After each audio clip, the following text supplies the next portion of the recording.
యుద్ధం మొదలైంది.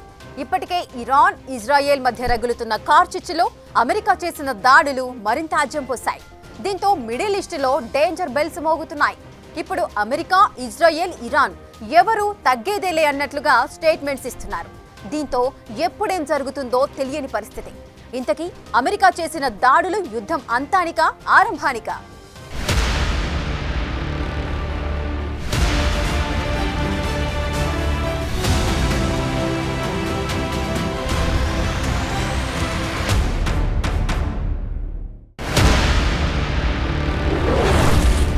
మిడిల్ ఈస్ట్లో అమెరికా మంటలు,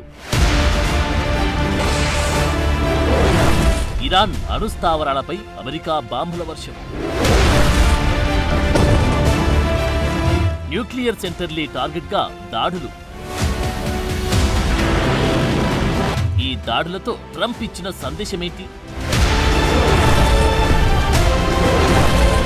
ఇరాన్, ఇజ్రాయెల్ మధ్య జరుగుతున్న యుద్ధంలో అమెరికా ఎంట్రీ ఇచ్చింది. ఇజ్రాయెల్కు మద్దతుగా ఇరాన్ న్యూక్లియర్ సెంటర్లపై దాడులు చేసింది. అమెరికా ఇలాంటి సాహసం చేస్తుందని ఎవరు ఊహించలేదు. అమెరికా చేసిన ఈ సర్ప్రైజ్ అటాక్ తో ఇరాన్కే కాదు ప్రపంచ దేశాలకు షాక్ ఇచ్చారు అమెరికా అధ్యక్షుడు డొనాల్డ్ ట్రంప్. ఫోర్దో, నతాంజ్, ఇర్ఫహాన్ ఇరాన్లోని అత్యంత ముఖ్యమైన అణుస్థావరాలు. వీటిపైనే దాడులు చేసింది అమెరికా. వీటి కోసం B-2 స్టెల్త్ బాంబర్లను వాడింది. గ్వాన్ ద్వీపం నుంచి వచ్చి ఈ బాంబర్లు దాడులు చేసినట్టు తెలుస్తోంది. అంతేకాదు, ఈ దాడుల్లో అమెరికన్ సబ్మెరైన్లు కూడా ఉపయోగించినట్టు సమాచారం. 30 తోమహాక్ క్షిపణులను ఈ సబ్మెరైన్ల నుంచి ప్రయోగించినట్టు తెలుస్తోంది.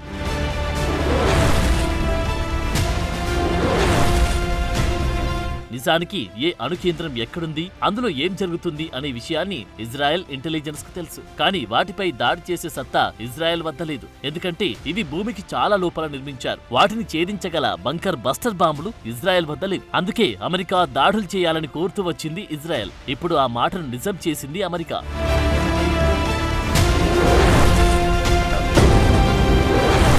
GBU-57 ఇవే ఇప్పుడు అమెరికా ఉపయోగించిన బాంబులు. ఒక్కోటి 13,000 నుంచి 15,000 కిలోల బరువు. 20 అడుగుల పొడవు ఉండే ఈ బాంబులను శత్రు దేశాల రాడార్లకు చిక్కకుండా తరలించారంటే B-2 స్టెల్త్ విమానాలకు మాత్రమే సాధ్యం. ఈ బాంబులు కొండలనైనా చీల్చుకుంటూ అక్కడ పేల్తాయి. 13 టన్నులకు పైగా బరువుండే ఈ బాంబులో కేవలం 2 టన్నుల పేలుడు పదార్థాలే ఉంటాయి. మిగతాది మొత్తం కేసింగ్. అంతేకాదు, ఈ బాంబులను శత్రు దేశాలపై ప్రయోగించడం అమెరికాకు ఇదే తొలిసారి కావడం విశేషం. నిజానికి ఇరాన్లోని ఫోర్దో అణుకేంద్రం పర్వతం కింద నిర్మించారు. 300 అడుగుల లోతులో ఈ నిర్మాణం ఉంది. అక్కడి నుంచి ఇంకెంత లోతులో యురేనియాన్ని శుద్ధి చేసే సెంట్రిఫ్యూజ్ హాల్ ఉందో ప్రపంచానికి తెలియదు. అందుకే ఈ దాడికి కేవలం 2 GBU-57 బాంబులు సరిపోతాయని అంచనా వేశారు. కానీ ఏకంగా 6 బాంబులను ప్రయోగించినట్టు తెలుస్తోంది.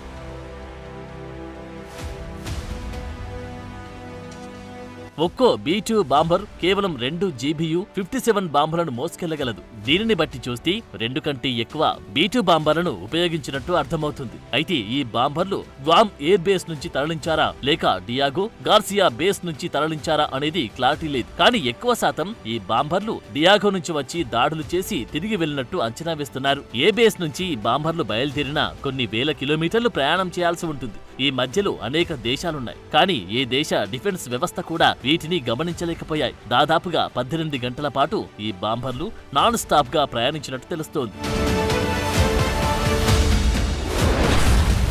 తాము చేసిన దాడులు సక్సెస్ అయ్యాయి. ఇప్పుడు ఇరాన్ వార్కు ఎండ్ కార్డ్ వేయాల్సిందే అంటున్నారు ట్రంప్. తాము ఇరాన్ అణు సామర్థ్యాన్ని అంతం చేయాలనుకున్నాం, చేశామన్నారు. ఇక మిడిల్ ఈస్ట్ లో శాంతి నెలకొల్పాల్సిన బాధ్యత టెహ్రాన్దే అంటున్నారు ట్రంప్. తమ లిస్ట్ లో చాలా టార్గెట్లు ఉన్నాయని, కేవలం కొన్నిటిపైనే దాడులు చేశామన్నారు. A short time ago, the U.S. military carried out massive precision strikes on the 3 key nuclear facilities in the Iranian regime: Fordo, Natanz, and Esfahan. Everybody heard those names for years as they built this horribly destructive enterprise. Our objective was the destruction of Iran's nuclear enrichment capacity and a stop to the nuclear threat posed by the world's #1 state sponsor of terror. Tonight I can report to the world that the strikes were a spectacular military success. Iran's key nuclear enrichment facilities have been completely and totally obliterated. Iran, the bully of the Middle East, must now make peace. If they do not, future attacks will be far greater and a lot easier. For 40 years, Iran has been saying death to America, death to Israel. They have been killing our people, blowing off their arms, blowing off their legs with roadside bombs. America దాడులు చేయగానే Israel ప్రధాని Netanyahu కూడా respond అయ్యారు. Trump చాలా గొప్ప నిర్ణయం తీసుకున్నారని ప్రశంసలు కురిపించారు. అంతేకాదు ట్రంప్ సరికొత్త చరిత్రను సృష్టించారన్నారు Netanyahu. Congratulations, President Trump. Your bold decision to target Iran's nuclear facilities with the awesome and righteous might of the United States will change history.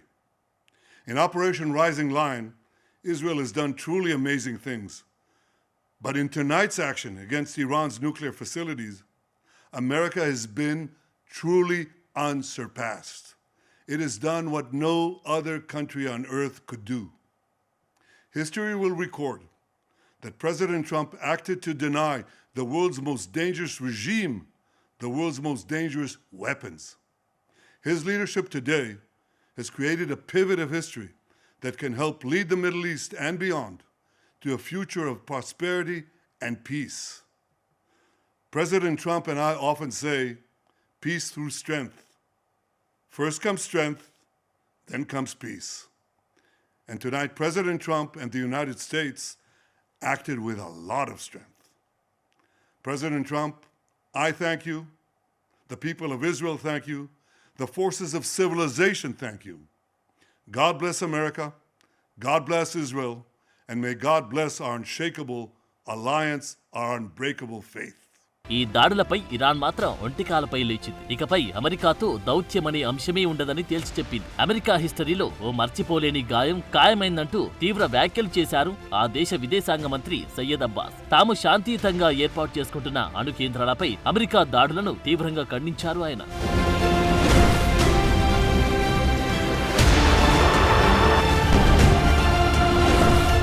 మరి అమెరికా దాడుల్లో నిజంగా ఇరాన్ అణు కేంద్రాలు ధ్వంసమయ్యాయా? అసలు ప్రపంచాన్ని దాడుల విషయంలో ట్రంప్ ఏ విధంగా ఏమార్చారు? ఇప్పుడు ఇరాన్ ఒంటరిగా మారిందా లేక కొన్ని దేశాలు తోడుగా రానున్నాయా? అమెరికా దాడులు ఇప్పుడు మూడో ప్రపంచ యుద్ధానికి తెరలేపాయా? దాడులు చేసి ఇప్పుడు ట్రంప్ జపిస్తున్న శాంతి మంత్రం వర్కౌట్ అవుతుందా?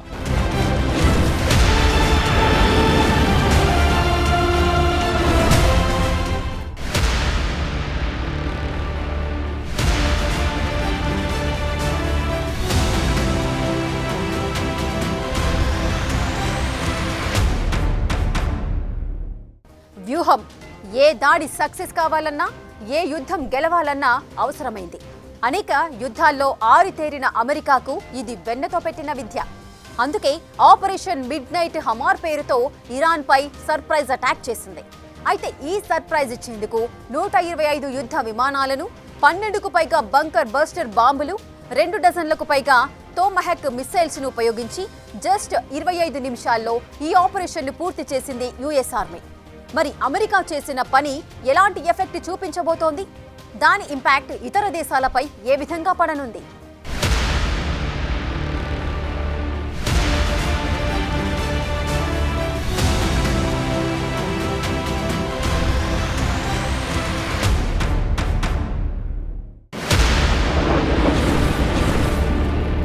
అమెరికా ఇరాన్లోని అణు కేంద్రాలపై దాడులు చేసింది నిజమే, కానీ అవి ఎంతమాత్రం సక్సెస్ అయ్యాయనేది ప్రస్తుతం మిస్టరీగానే ఉంది. దాడులు సక్సెస్ అయ్యాయని ఇప్పటికే ట్రంప్ ప్రకటించారు, కానీ ట్రంప్ మాటలను ఎంత మేరకు నమ్మాలి అనేది కాస్త అనుమానం. ఎందుకంటే గతంలో ఆయన చేసిన వ్యాఖ్యలే దానికి నిదర్శనం. మరోవైపు అమెరికా చేసిన దాడుల్లో తమకు పెద్ద నష్టం ఏమీ జరగలేదని ఇరాన్ ప్రకటించింది.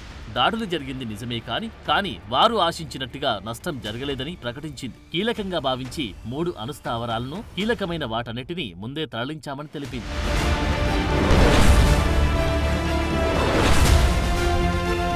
ఇక్కడ 2 కీలకమైన విషయాలున్నాయి. ఒకటి, ఇరాన్ ఇజ్రాయెల్ యుద్ధంలో జోక్యం చేసుకునే విషయంలో తుది నిర్ణయం తీసుకునేందుకు 2 వారాల సమయం తీసుకుంటాను అని చెప్పారు ట్రంప్. కానీ 2 రోజుల్లోనే దాడులకు గ్రీన్ సిగ్నల్ ఇచ్చారు. నిజానికి ప్రపంచాన్ని ట్రంప్ ఏమార్చారు. 2 వారాల సమయం ఉందని ఇరాన్ భావించింది. ఆలోపు ఏదైనా నిర్ణయం తీసుకోవచ్చు లేదా ఇజ్రాయెల్పై దాడులు తీవ్రతరం చేయవచ్చు అని భావించింది. అంతేకాదు వెంటనే దాడులను ఆపేయాలంటూ సంధి ప్రస్తావన కూడా తీసుకొచ్చింది. కానీ ట్రంప్ మాత్రం 2 రోజుల్లోనే దాడులు చేసి షాక్ ఇచ్చారు. నిజానికి ఈ దాడిని ఇరాన్ అసలు ఊహించి ఉండదు.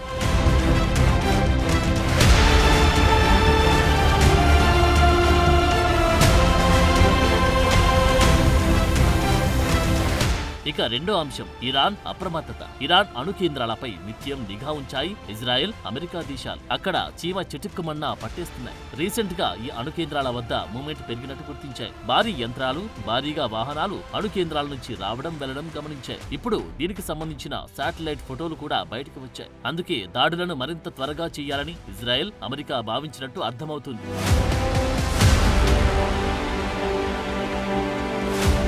అమెరికన్ ఆర్మీ కూడా శత్రు దేశాలను ఏమార్చడంలో సక్సెస్ అయింది. వైట్ మ్యాన్ ఎయిర్ బేస్ ఇది B2 స్టెల్త్ బాంబర్ల ఫ్లీట్ కు హోమ్ బేస్. ఇక్కడే 19 B2 స్టెల్త్ బాంబర్లుంటాయి. ముందుగా ఇక్కడ నుంచి 2 B2లు టేకాఫ్ అయ్యాయి. అక్కడి నుంచి పసిఫిక్ సముద్రం వైపు వెళ్లాయి. ఈ సమయంలో గాల్లోనే పలుసార్లు ఇంధనం నింపుకున్నాయి. ఇదే సమయంలో డియాగో గార్సియా నుంచి మరో 2 B2లు టేకాఫ్ తీసుకున్నాయి. అంతకు ముందే మరో B2 గ్రూప్ కూడా చక్కర్లు కొట్టడం ప్రారంభించినట్టు తెలుస్తోంది. మొత్తానికి ఎవరైనా వీటన్నిటిని ట్రాక్ చేసినా రొటీన్ ఎక్సర్సైజ్ లా కనిపించేలా ప్లాన్ చేసింది అమెరికన్ ఆర్మీ. అమెరికా దాడులు చేయగానే తీవ్రంగా స్పందించిన ఇరాన్ తన ప్రకోపాన్ని ఇజ్రాయెల్ పై చూపించింది. మిసైళ్ల వర్షం కురిపించింది. ఈ దాడుల్లో ఇజ్రాయెల్లో భారీగానే ఆస్తి నష్టం జరిగింది. ఇజ్రాయెల్ ఎయిర్పోర్ట్ కూడా స్వల్పంగా ధ్వంసమైనట్టు తెలుస్తోంది. అంతేకాదు ఇజ్రాయెల్ ఏకంగా తన ఎయిర్ స్పేస్ ను మూసివేసి ఎమర్జెన్సీ ప్రకటించింది అంటే అర్థం చేసుకోవచ్చు పరిస్థితి ఎంత ఉద్రిక్తంగా ఉందో.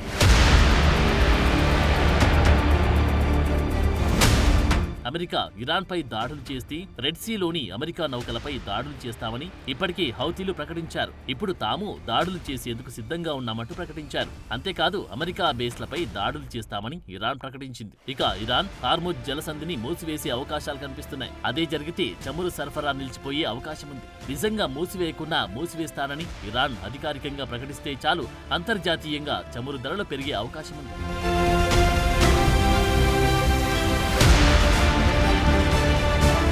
మరోవైపు అమెరికా దాడుల తర్వాత అంతర్జాతీయంగా పరిణామాలు వేగంగా మారుతున్నాయి. ఇప్పటికే చైనా, పాకిస్తాన్, రష్యా ఈ దాడులను ఖండించాయి. అన్ని దేశాల చేతుల్లో కీలుబొమ్మ అయిన పాకిస్తాన్ ను పక్కన పెడితే ఇప్పుడు చైనా, రష్యా ఎలా రియాక్ట్ అవుతాయనే దాన్ని బట్టి మూడో ప్రపంచ యుద్ధం వస్తుందా రాదా అనేది తేలనుంది. ఇప్పటికే ఇరాన్ విదేశాంగ మంత్రి రష్యాతో మంతనాలు జరుపుతున్నారు. నిజానికి ఇరాన్ కు రష్యా మధ్య సత్సంబంధాలే ఉన్నాయి. కానీ ఇప్పుడు ఇరాన్ కు మద్దతుగా రష్యా యుద్ధం చేసే పరిస్థితి లేదు. ఇప్పటికే ఉక్రెయిన్ పక్కలో బల్లంలా ఉండడంతో పాటు ఇజ్రాయెల్ దాదాపు 20 లక్షల మంది రష్యన్ ఉన్నారు. అంతేకాదు ఇజ్రాయెల్ దాదాపుగా రష్యన్ మాట్లాడే దేశమంటూ ఏకంగా పుతిన్ స్టేట్మెంట్ ఇచ్చారు. దీన్ని బట్టి ఈ యుద్ధానికి రష్యా దూరంగా ఉండే అవకాశమే కనిపిస్తోంది. అయితే ఏ దేశమైనా ఇరాన్ కు న్యూక్లియర్ వార్ హెడ్లను తరలించేందుకు సిద్ధంగా ఉన్నాయంటూ రష్యా మాజీ అధ్యక్షుడు దిమిత్రీ మెద్వదేవ్ సంచలన వ్యాఖ్యలు చేశారు. అంతేకాదు అమెరికా చేసిన దాడుల్లో ఇరాన్ న్యూక్లియర్ ప్రోగ్రామ్ కు ఎలాంటి నష్టం చేకూరలేదన్నారు ఆయన.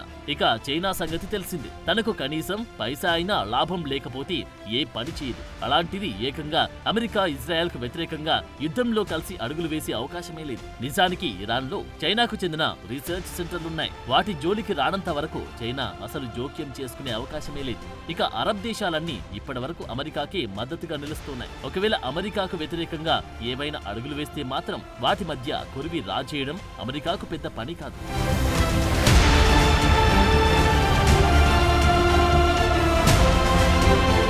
ప్రస్తుత పరిస్థితులు చూస్తుంటే మూడో ప్రపంచ యుద్ధ భయాలైతే లేవు. అలాగని ఇరాన్ ఒంటరిది అని చెప్పడానికి లేదు. ఎందుకంటే హార్ముజ్ జలసంధి అనేది అనేక ఏషియన్ దేశాలకు అవసరం. సో ఇరాన్ కు మద్దతు లభిస్తుంది. కానీ అది మాటల వరకే. ప్రస్తుతం యుద్ధం విషయంలో మాత్రం ఇరాన్ ఒంటరి అనడంలో ఎలాంటి సందేహం లేదు.